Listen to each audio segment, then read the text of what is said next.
sudah, sudah live. Oke. Assalamualaikum warahmatullahi wabarakatuh. Selamat pagi Papa Mama dan Bapak Ibu pembelajar hebat sahabat Aurika. Ya, kali ini mungkin kali pertama gitu ya bertemu saya di eh, live IG Yayasan Aurika, karena biasanya kalau ketemu sama saya adanya di eh, link YouTube begitu ya. Iya, selamat datang Bunda Galuh, Mama Ami, eh, Mama Yasinta, Mama Nila, Pak Sri Gutomo dan Bu Sinta juga sudah mulai join. Terima kasih. Semoga yang lain juga ada kesempatan untuk mengikuti aktivitas kita yang insya Allah Yayasan Aurika dalam rangka Hari Pendengaran tahun 2022 ini akan live Instagram gitu ya selama 1 bulan full dengan mengangkat tema melihat anak secara holistik. Nah, ini adalah hari pertama begitu ya.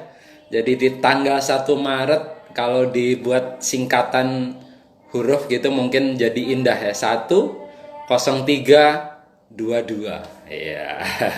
Diambil yang enak aja lah pokoknya. Oke, selamat bergabung juga untuk yang lain yang dari luar kota, dari luar pulau. Yang masih belum bergabung, monggo kita bergabung karena pagi hari ini narasumber kita adalah founder dari Yayasan Aurika, yaitu Pak Sri Gutomo. Saya yakin kalau yang sudah mengenal Aurika dan sudah pernah bergabung di Yayasan Aurika sudah tidak asing lagi dengan Pak Sri Gutomo. Kalau di Aurika biasa teman-teman panggil Pak Omo gitu ya, atau ada juga yang panggil Pak Gutomo, tapi jarang yang panggil Pak Sri ya, padahal nama depannya Pak Sri Gutomo. Nah, kalau saya sedikit boleh memperkenalkan beliau founder Yayasan Aurika begitu. Asli dari kota Pudak, kota Gresik, katanya Wali begitu. Nah, beliau alumni Ubaya, lulusan S1 Psikologi. Ya.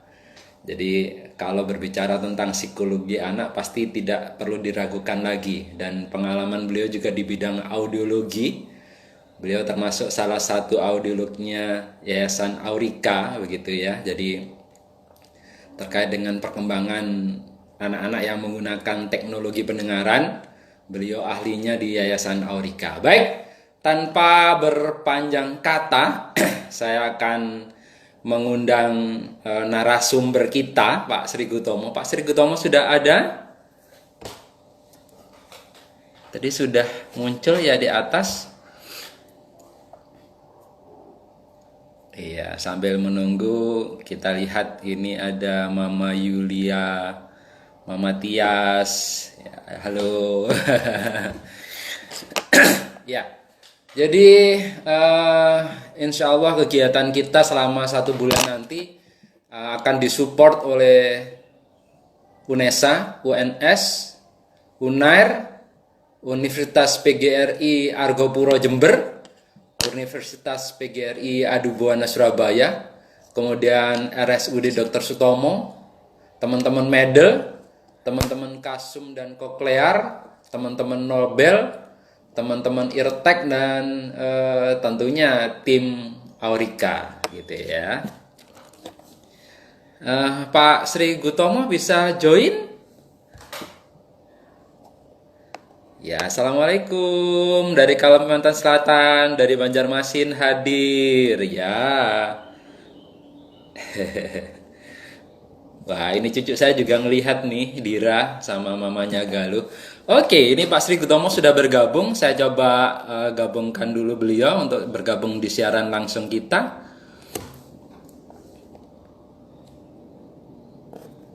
Hai Pak Gutomo, selamat pagi, Selamat, assalamualaikum. selamat pagi. Waalaikumsalam warahmatullahi wabarakatuh. Apa kabar Pak Gutomo, sehat? Alhamdulillah baik Pak Yoganan. Iya, nah ini adalah hari pertama kita Pak Gutomo dalam live 1 bulan bersama Yayasan Aurika begitu ya. Nah, kalau kita melihat ke arah judul Pak Gutomo, ini kan kita subtemanya untuk hari pertama kita mengenal Aurika lebih dalam begitu Nj. Tapi sebelum ke arah sana boleh ya Pak Gutomo sedikit mengorek-ngorek tentang data pribadinya Pak Gutomo. Kalau boleh sedikit bercerita Pak Gutomo tentang ini riwayat pendidikan dari Pak Gutomo. Apa sih background pendidikannya Pak Gutomo ini? Baik, selamat pagi Pak Yokanan, teman-teman semua. Pak Yokanan, ini suara saya cukup ya? Cukup jelas, sangat jelas. Cukup ya? Oke, baik. Jelas sekali. Saya sebetulnya dulu pendidikan atau sekolahnya terakhir itu saya dari Fakultas Psikologi di Universitas Surabaya. Jadi pada tahun berapa tadi ya itu? Saya lulus tahun 93 ya. Lupa saya kurang lebih gitu. Itu saya baru SMA itu Pak Omo. Iya. Nah, setelah itu memang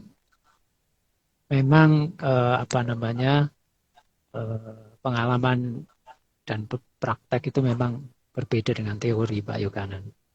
Jadi memang kalau dulu saya sekolah itu kepinginnya itu saya ngurusi human resources di perusahaan-perusahaan itu ya. Dan pelatihan-pelatihan begitu ya. Kemudian sekolah saya juga ke sana begitu. Setelah dari Ubaya itu. Tapi ternyata setelah berjalan, saya menikah, punya anak, itu harus ditata ulang ternyata. Harus ditata ulang. Dan itu kalau saya bilang sekarang ya, itu adalah sesuatu yang memang harus diperjuangkan sebagai orang tua. Karena saya juga mengalami punya anak yang mengalami gangguan pendengaran. Jadi rencana itu semua harus ditata ulang. Harus ditata ulang. Sehingga itu yang kadang-kadang saya sampaikan pada teman-teman, ya kalau kita ketemu, saya ngobrol gitu, ya penanganan anak-anak ini butuh jangka waktu yang panjang. Perlu ditata ulang semuanya. Demikian Pak Yoganan. Iya, jadi kalau mau dibilang Pak Omo bukan cuma sekedar praktisi gitu ya, tapi sudah menjadi pelaku daripada apa yang disampaikan pada setiap orang tua yang berkonsultasi di Aurika tentunya gitu ya. Iya, insya Allah berguna Pak Yoganan. Iya, semoga ya. Bismillah apa yang dibagikan bisa menolong papa mama yang punya putra putri gangguan pendengaran dan bersedia untuk mengoptimalkan tentunya karena kalau kita berbicara FET itu kan tinggal bagaimana orang tua sebagai pusat habilitasi mau atau tidak mengoptimalkan begitu aja Pak ya. Kalau boleh saya garis bawah di FET gitu ya. Ya, memang lepas itu dari FET atau bukan, itu tadi yang saya sampaikan. Kita harus menata ulang memang begitu. Ya. Nah, Pak Omo, tentunya kan banyak nih orang tua yang datang ke Aurika karena pernah mengikuti seminar-seminar atau pelatihan-pelatihan yang diselenggarakan di luar-luar pulau. Kalau boleh sedikit bercerita, sudah pernah melanglang buana ke mana saja nih untuk menjadi narasumber terkait dengan gangguan pendengaran? Kemana ya Pak Yo? Mau ikut lagi? Ya kalau diajak mau pastinya. Ya, jadi ini saya ceritakan sedikit ya pengalamannya jadi sampai ke sini gitu ya. Jadi ketika anak saya ini terdeteksi gangguan pendengaran dan lain sebagainya, penanganannya dan lain sebagainya, kemudian akhirnya saya sendiri secara pribadi harus belajar ya, baik belajar itu mengenai apa yang dialami oleh anak saya maupun apa yang harus saya lakukan begitu ya. Jadi itu akhirnya saya belajar berbagai macam hal, banyak sekali. Kebetulan di rumah saya itu ada buku-buku kedokteran banyak. Sehingga saya bisa ngambil dari itu semua buku-buku kedokteran itu dan saya pelajari, kemudian saya harus berkonsultasi dengan beberapa teman-teman dari para dokter itu ya. Saya belajar dari mereka banyak hal begitu.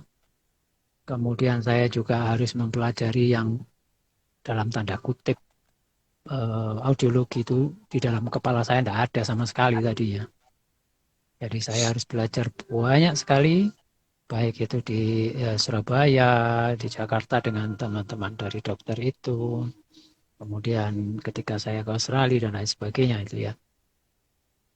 Nah dari situ itu eh, apa yang saya pelajari itu memang apa namanya sangat membantu sekali ya, sangat membantu sekali sampai saya akhirnya banyak teman-teman yang ternyata dari apa yang saya pelajari itu mereka berminat. Sehingga misalnya suatu kali saya diminta tolong teman-teman itu untuk bicara di Balikpapan. Itu saya harus berhadapan dengan teman-teman yang sama sekali ya tidak terbayangkan bagi mereka kok bisa anak-anak yang mengalami gangguan pendengaran berat gitu ya, profound hearing loss, itu bisa berkomunikasi dengan baik secara verbal dan lain sebagainya. Ya. Jadi saya harus artinya saya memposisikan diri seperti saya dulu pada saat saya ya belum tahu apa-apa, belum belajar saya.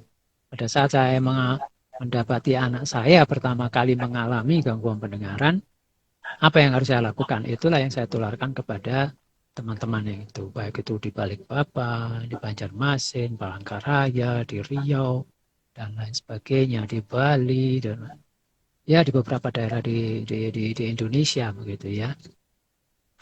Uh, itu saya lakukan terutama dengan niatan pertama itu adalah untuk membantu. Kenapa? Karena saya pada saat saya mengalami hal yang sama pada anak saya yang mengalami gangguan pendengaran, itu ternyata banyak sekali teman-teman yang membantu. Jadi saya istilahnya kalau mau dibilang itu berkeliling begitu Pak Yu ya. Itu karena saya ingin membantu mereka sebetulnya. Jadi intinya ya kita berbagi ya dari apa yang telah saya pelajari dan saya alami begitu ya. Nah itu cukup cukup membantu gitu ya dan cukup membuka pertemanan baru dengan teman-teman itu baik di luar pulau gitu ya maupun di Jawa itu kalau di Sumatera, Kalimantan, Sulawesi dan lain sebagainya itu ya saya punya teman entah itu artinya yang saya datang ya di situ maupun yang tidak. Jadi hampir-hampir semua itu saya saya pernah begitu Pak ya. Semoga Iya, itu iya. juga bisa membantu begitu. Berarti tinggal Maluku sama Papua ya Pak Mo? Betul, Sudah? betul Pak Yo. Wah, Nanti ini kalau kayaknya gimana? ke sana Pak Yo mau ikut, Iya, ini kayaknya teman-teman distributor nih dari Medel, Kasum, Koklear, Nobel, Irtek ini bisa punya gawe di Maluku atau Papua gitu ngajak Aurika ya, Om ya. Biar kesampaian nih. Saya juga dulu sebelum di Aurika kan memang aktif di outbound training juga sih Pak Om. Cuman tinggal ya, Sulawesi, Maluku sama eh, Papua yang belum. Pengen oh deh ke sana. ya ya. Jadi, Tapi ya, kalau ya, yang teman-teman dari Ambon, kemudian dari Momiri dan lain sebagainya, gitu ada yang ke Aurika Pak Yo. ada ya. Oh, oke, ya. Ada Cuma teman-teman kita yang yang dari belum ke sana. Ambon gitu. Ya betul. Ya, kitanya yang belum ke sana. Sudah ada yang dari sana ke Aurika, tapi kitanya yang Kita belum ke ada. sana. Ya betul betul. Oke, pertanyaan selanjutnya nih Pak Omo. Selain di Aurika, kira-kira ada aktivitas lain nggak nih Pak Omo? Ada kesibukan apa nih di luar Aurika? Kalau boleh tahu, atau hanya di Aurika saja? Kalau sekarang, Ya, kalau sekarang ya saya banyak di Aurika ya, selain di tempat lain, saya banyak membantu teman-teman yang lain dari komunitas-komunitas itu. Kemudian saya juga, ya kalau setiap hari sih saya eh, apa ya, dalam tanda kutip begitu cari duitnya di perusahaan eh, apa namanya, sebuah perusahaan percetakan yang memang saya ada di situ. oke. Jadi kalau di yang berhubungan dengan apa namanya, gangguan pendengaran dan aurika itu ya kadang kita bekerja sama, sampai sekarang ada beberapa tempat dengan rumah sakit gitu ya, yang kadang-kadang kita saling membantu ya, saling mensupport gitu ya, supaya program penanganan anak-anak ini bisa jalan baik begitu, karena terus terang di Aurika ini kita tidak bisa berjalan sendiri, jadi harus di apa namanya, bekerja sama begitu ya dengan beberapa pihak gitu, yang memang memang sampai sekarang itu berjalan itu Pak Ayu. Tapi kalau kalau dulu dulu sekali pada saat sebelum dan pada saat pertama Aurika itu baru apa namanya, baru berjalan begitu ya. Kan kita mulai tahun 99 ya, 1999. Kemudian Aurika terbentuk itu 2004 atau 2003 begitu ya. Dan saya sebagai ketua yayasannya itu hampir seminggu itu ya 4 sampai 5 hari itu saya ada di untuk Aurika. Entah di dalam Aurika, entah di luarnya begitu ya.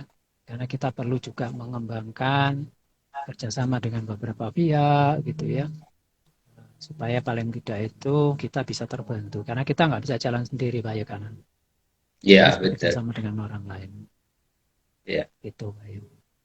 Nah, kalau sepintas tadi saya dengar Pak Omok menyebutkan tahun gitu ya, bahwa di sekitaran 2003 2004 Yayasan Aurika ini dirintis gitu. Betul ya Pak? Gimana? Mungkin Pak Omok bisa Ya, menceritakan nih sejarah singkatnya Aurika berdiri itu, apakah memang sudah di Bendul Merisi ini, atau mungkin berawal dari tempat-tempat lain dulu sebelumnya? ya baik Pak Ayu. Jadi Oke. kita itu memulai kegiatan tuh dari yang namanya Parent Support Group. Parent Parent Support Support Group Group. itu kita mulai itu sekitar tahun 99 begitu ya.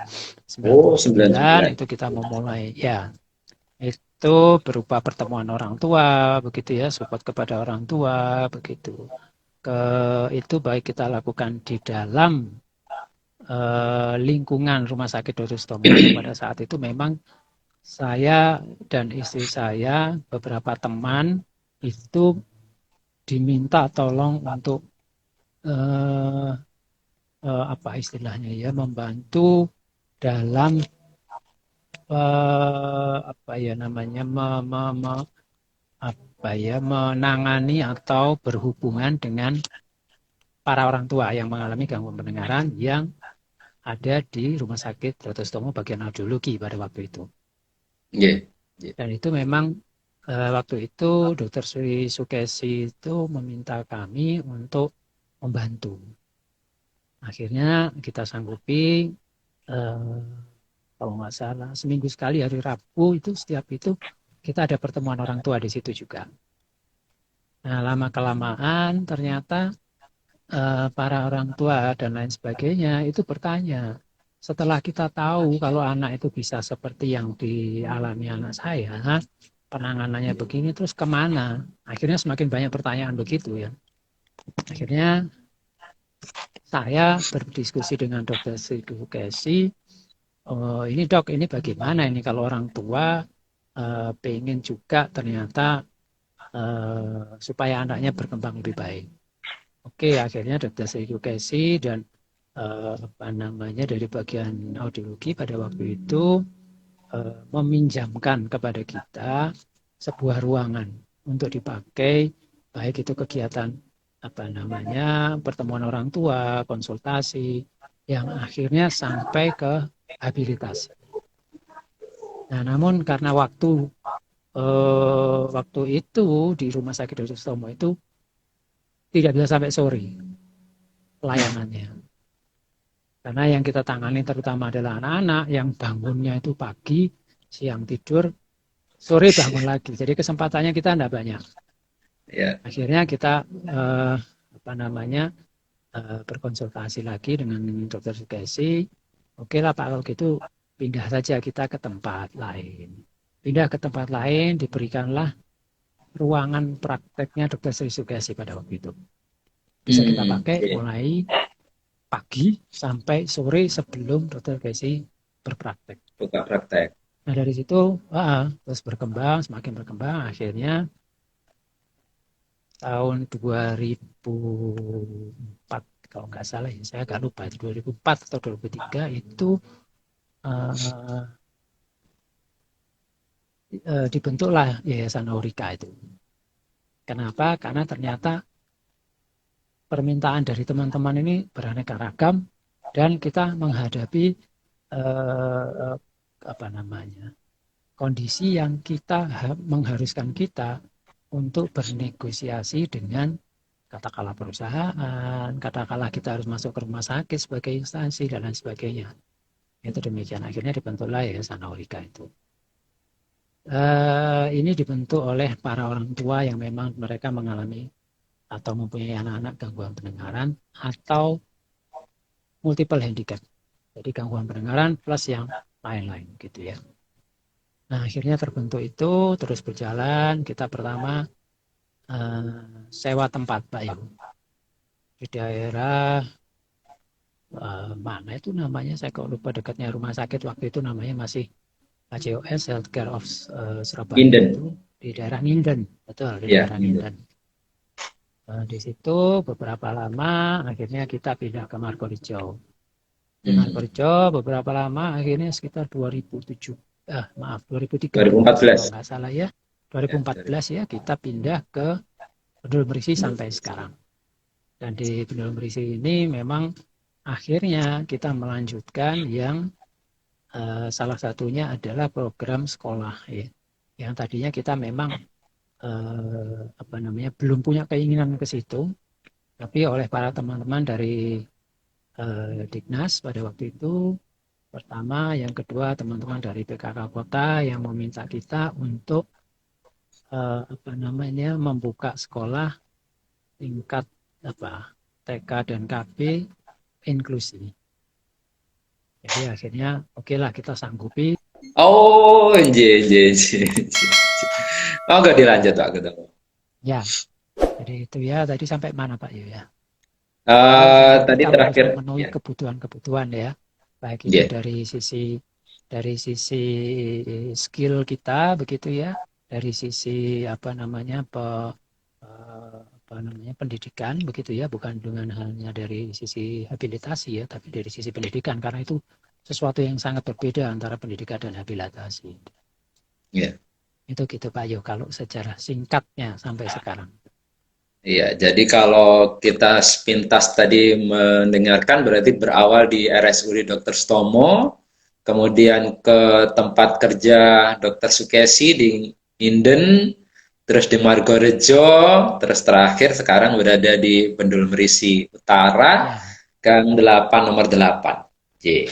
Nah, kalau berawal tadi di Yayasan Aurika ini kan bergeraknya di bidang habilitasi anak gangguan pendengaran.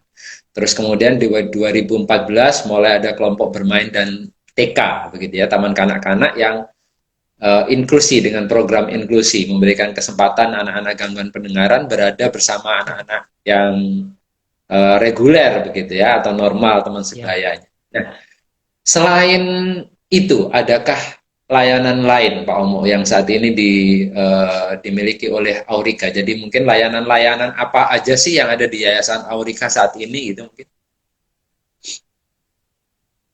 Baik Pak Yo.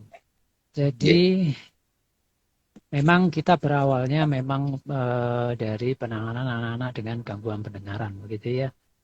Tapi Iya. semakin ke sini, semakin hari, ternyata anak-anak atau orang tua yang banyak datang ke Aurika itu eh, tidak hanya mengalami gangguan pendengaran saja, ada yang tambah yang lain, multiple handicap atau multi issue dan lain sebagainya, begitu ya.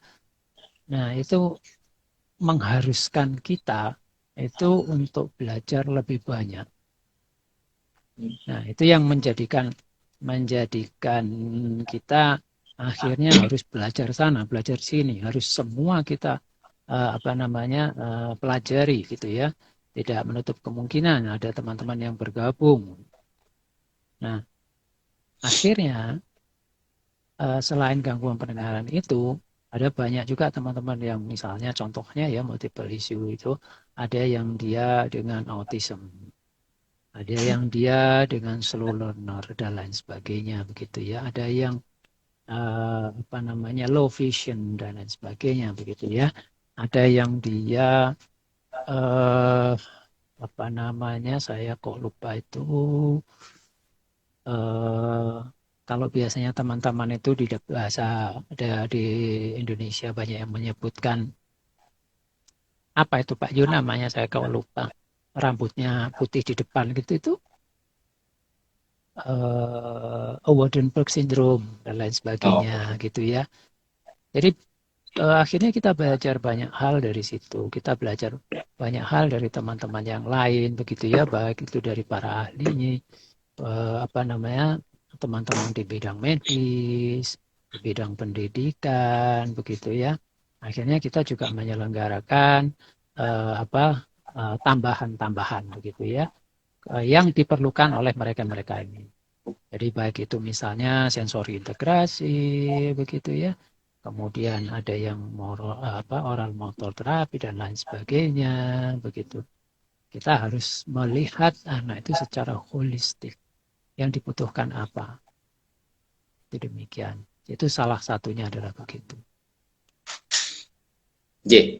Nah, ini kan kalau tadi di awal membuka saya sudah sampaikan nih, kita 1 bulan live di Instagram dalam rangka Hari Pendengaran. Dengan temanya melihat anak secara holistik. Mungkin Pak Ongo bisa nggak memberikan gambaran ini yang dimaksud dari tema melihat anak secara holistik ini seperti apa sih? Begitu.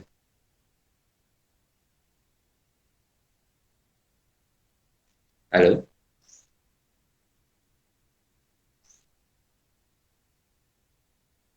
Maaf Pak Yu, ini kok Pak Yu kok putus-putus atau punya saya yang internetnya kurang bagus ya. J. Sementara di sini Kalau jelas Pak Ongo suaranya. oh berarti mungkin punya saya. J. Jadi kalau saya tangkap maksudnya Pak Yu tadi penanganan holistik yang dimaksud itu seperti apa begitu ya? J, J, J, J, J, Betul betul, ya. betul. Baik. Baik. Jadi kalau di tempat kita di Aurika itu penanganan anak itu memang harus sesuai dengan perkembangannya. Nah, anak-anak ini yang kita pahami berkembang itu kan tidak mungkin berkembang bicaranya saja misalnya begitu ya tanpa ada perkembangan-perkembangan yang lain. Jadi secara holistik itu dipahami bahwa perkembangan anak-anak itu harus betul-betul kita lihat secara keseluruhan.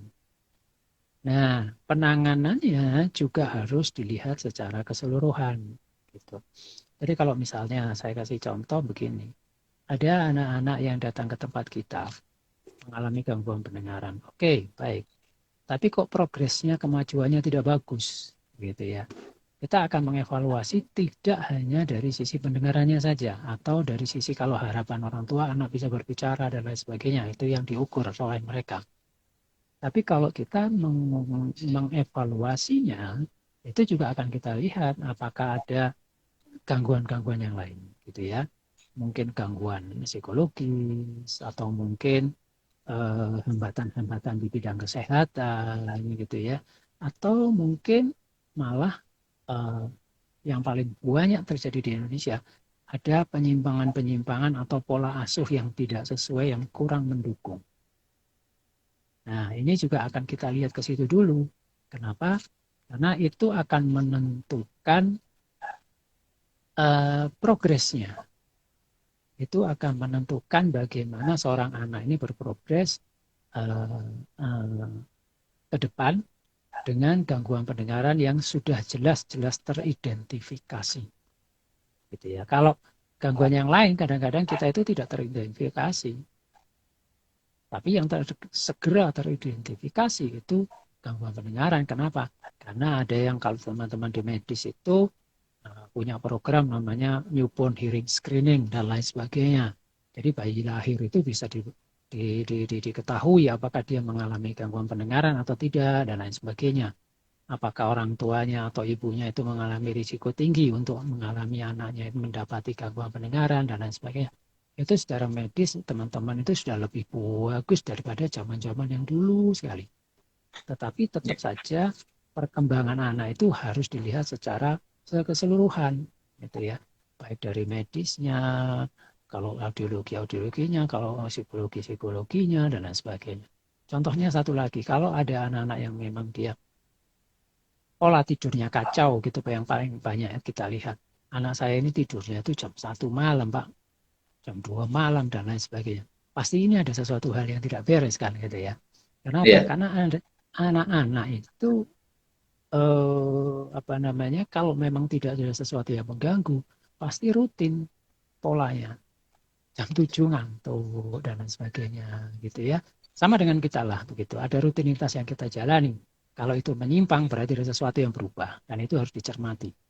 Tidak bisa dikatakan, wah, dua anak saya hebat ya, tidurnya cuma 3 jam tapi sudah bangun dan tidak ngantuk-ngantuk. Tidak begitu. Tidak begitu. Jadi itu harus dilihat secara keseluruhan, holistik dari semua sisi perkembangannya. Gitu Pak Yohanan. Ya, berarti artinya kan ketika kita memberikan penanganan khususnya di Aurika ya, kita tidak hanya melihat dari satu sisi bahwa anak itu yang butuh dikembangkan mendengar dan berbicaranya saja gitu, tapi kan banyak hal yang harus dilihat dari sisi perkembangan usia perkembangannya, mana yang tidak optimal itu juga harus dioptimalkan begitu ya Pak Om ya. Jadi tidak Betul, hanya mengejar di komunikasinya saja begitu kalau kita lihat ya. Nah, Pak betul, betul Pak Omo, Yohanan. mungkin Pak Omo bisa ngasih gambaran nih, live IG 1 bulan ini kira-kira nanti mau berjalan seperti apa sih rencananya begitu? Ya, jadi rencananya kita itu sebetulnya kan memang selama 1 bulan ini kita bisa berbagi apa yang kita pelajari selama ini. Dan kita bisa belajar dari teman-teman yang lain. Kenapa? Karena kita juga melibatkan para profesional yang lain. Baik di bidang medis, baik di bidang pendidikan, maupun habilitasinya. Ya, dan apa namanya, para orang tua begitu ya, yang memang itu harus kita satukan semua untuk memang kita bisa mensupport ya, mensupport anak-anak ini. Itu begitu, Bayu. Sehingga kita dalam 1 bulan ini mengadakan kegiatan live di IG itu karena memang sekarang dalam rangka kita kesulitan untuk bertemu tatap muka ya secara fisik begitu ya. Akhirnya kita coba bagaimana kita membantu beberapa teman-teman baik itu dari medis itu dengan ada yang dengan PGBKT-nya begitu ya, teman-teman di sekolah itu dengan kampanye-kampanye mereka gitu ya dan lain sebagainya. Itu kita coba kita masuk di edukasi baik itu secara general baik itu dari untuk baik orang tua, para profesionalnya, dari sekolahnya, kemudian ada yang nanti pembicara kita itu juga dari bidang medisnya, begitu ya. Dari kalangan universitas itu juga ada, begitu ya. Kemudian dari teman-teman anak-anak sendiri yang mereka sudah berproses sekian lama, begitu ya, dan apa namanya mereka intinya itu kalau saya katakan di tempat kita itu mengatakan bahwa mendengar dan berbicara verbal itu sudah menjadi apa namanya identitas mereka atau menjadi kebiasaan mereka. Tetapi kita tidak mengeksklusifitaskan apa yang mereka bisa. Mereka bisa belajar banyak hal lagi, baik itu secara visual, baik itu secara verbal, ataupun secara auditori. Tetapi basicnya pertama mereka belajar adalah mereka menggunakan auditori verbal. Sehingga setelah mereka mempunyai sebuah konsep komunikasi, mereka akan belajar banyak hal dengan lebih mudah. Itu yang ingin kita sampaikan, bahwa kita harus mendukung anak-anak dan lain sebagainya supaya apa? Supaya mereka juga bisa berkembang ya, supaya mereka juga bisa mengoptimalisasikan dirinya mereka, ya, mengaktualisasikan dirinya gitu ya, dengan baik. Itu demikian Pak Ayu. Semoga dengan program kita ini banyak lagi baik para orang tua ataupun para profesional yang akhirnya kita bisa belajar juga terhadap kepada mereka dan sebagainya untuk kita bisa membantu teman-teman dan keluarga ini. Itu demikian baik. Ya, semoga nanti selama 1 bulan live kita tidak ada kendala apapun gitu ya. Insya Allah di sekitar pukul 10 sampai dengan 10.45 aja Pak Mo ya. Kita akan live setiap hari dengan narasumber-narasumber kita dari profesional maupun praktisi-praktisi dari berbagai keilmuan tentunya. Ya.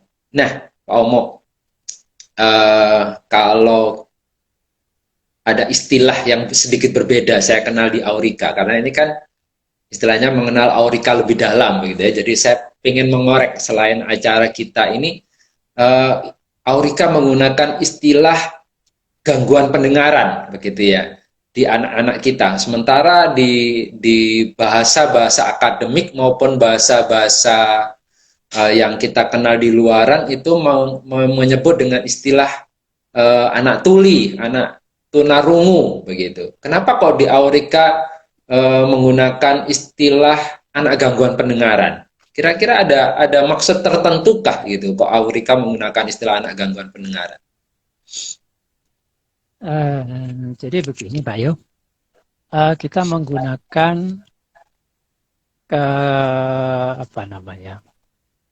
istilah begitu ya, gangguan pendengaran itu karena memang anak-anak ini mengalami gangguan pendengaran. Jadi kita tidak mengatakan bahwa mohon maaf anak ini sebutan-sebutan yang lain begitu ya, atau identitas-identitas yang lain, itu tidak.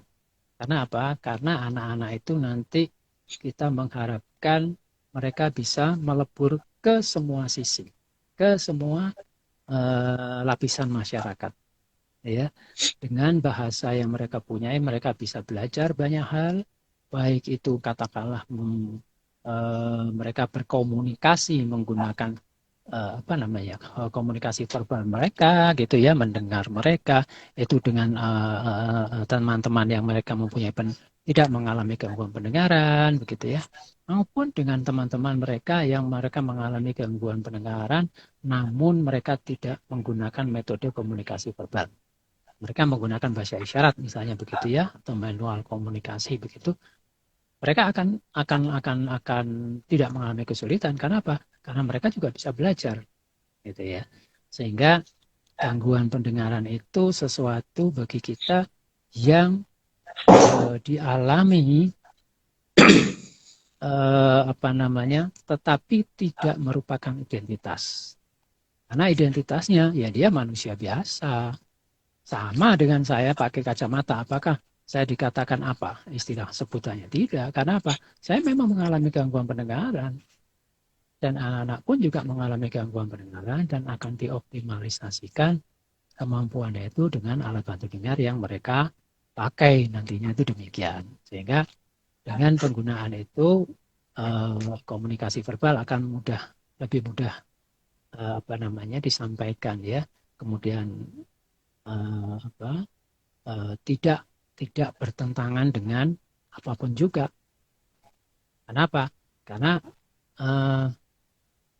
kita yang bisa mendengar mulai kita kecil atau sejak dilahirkan, katakanlah begitu ya, itu juga bisa berbicara mendengar karena kita mempunyai contoh dari orang tua kita.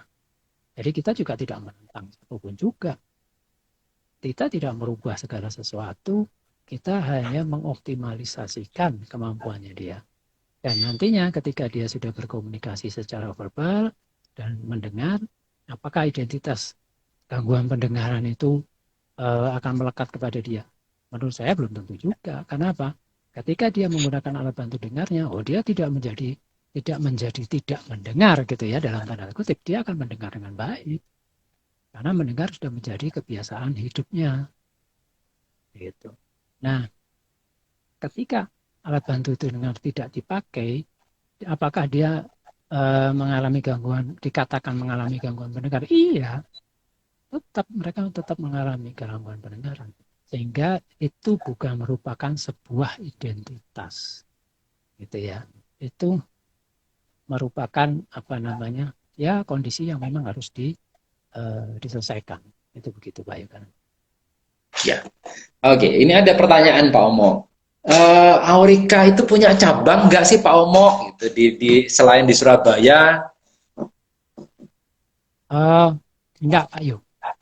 Kita tidak punya cabang di mana-mana. Dan Aurika itu memang hanya ada di Surabaya. Nah, pertanyaan selanjutnya sih Pak Omo. Ini ada beberapa yang sempat bertanya ya ke saya. Tidak di IG ini sih. Kenapa kok Aurika tidak membuka cabang? Gitu. Padahal kan sangat dimungkinkan karena ada yang dari Sumatera, ada di Kalimantan, ada di Sulawesi, gitu kan.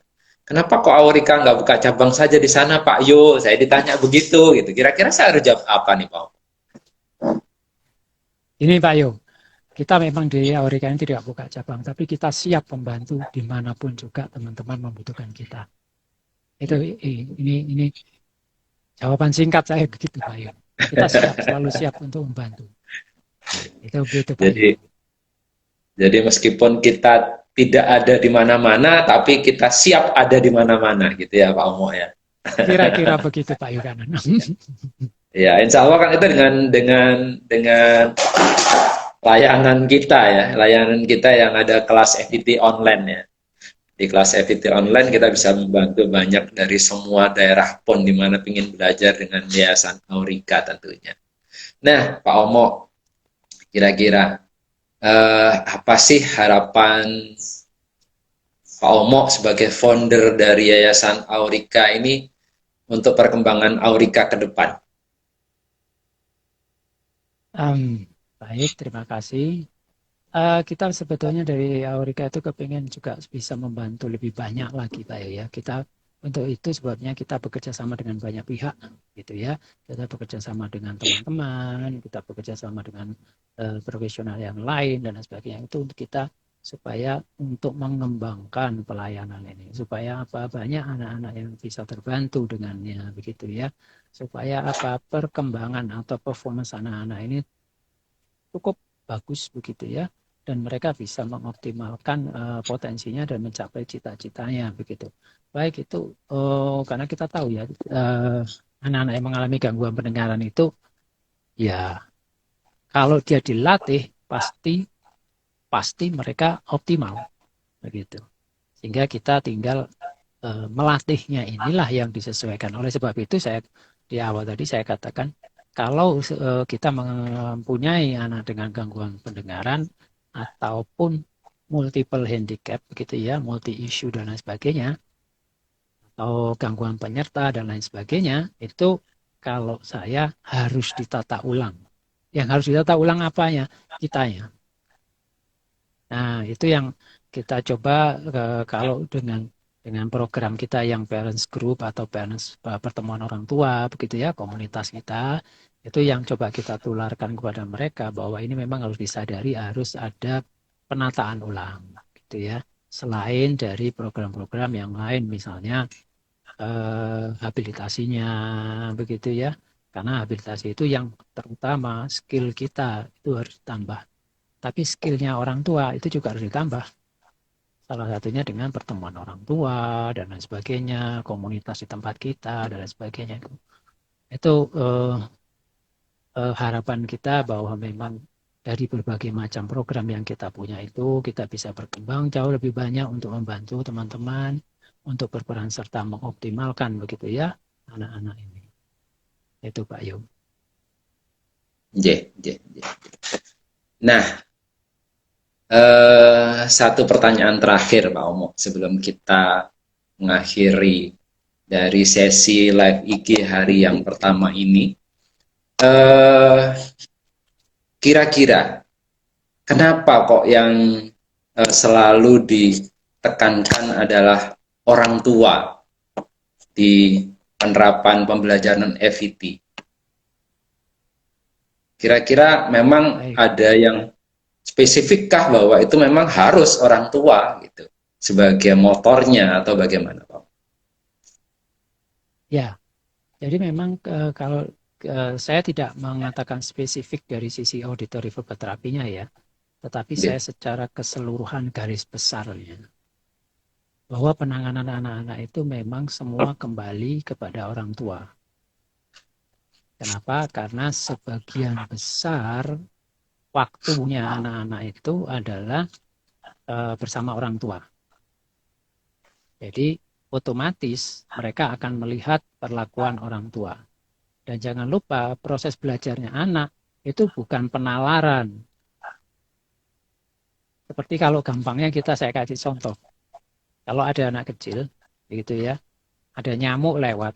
Kalau orang tuanya apa namanya, apa nepuk apa nyamuknya begini ya, gitu ya. Nah, apa yang akan dilakukan anaknya ketika ada Betul nyamuk? juga. Apakah mereka akan mengambil obat nyamuk terus disemprotkan obat nyamuknya begitu atau begini? Tepuk juga Ya kan? pasti. Ya, karena itu adalah proses belajar yang sangat alami dan itu yang memang harus dilakukan oleh semua orang dalam proses belajar. Begitu ya. Jadi proses belajar pertama sekali itu adalah ada di keluarga, di orang tua. Kendalanya adalah kadang kita itu tidak menyadari. Ini kasus gangguan pendengaran ya.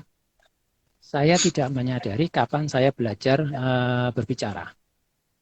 Saya tidak menyadari kapan saya belajar harus mendengar dan lain sebagainya. Itu terjadi secara otomatis ketika saya lahir sampai dengan sekarang. Sehingga kalau saya harus ngajari anak saya untuk belajar mendengar atau berbicara, saya tidak punya ilmunya. Itu yang dialami oleh orang tua sehingga mereka memang harus kita bantu, harus apa namanya bekerja sama dengan para profesional. Orang tua itu tidak mungkin tidak.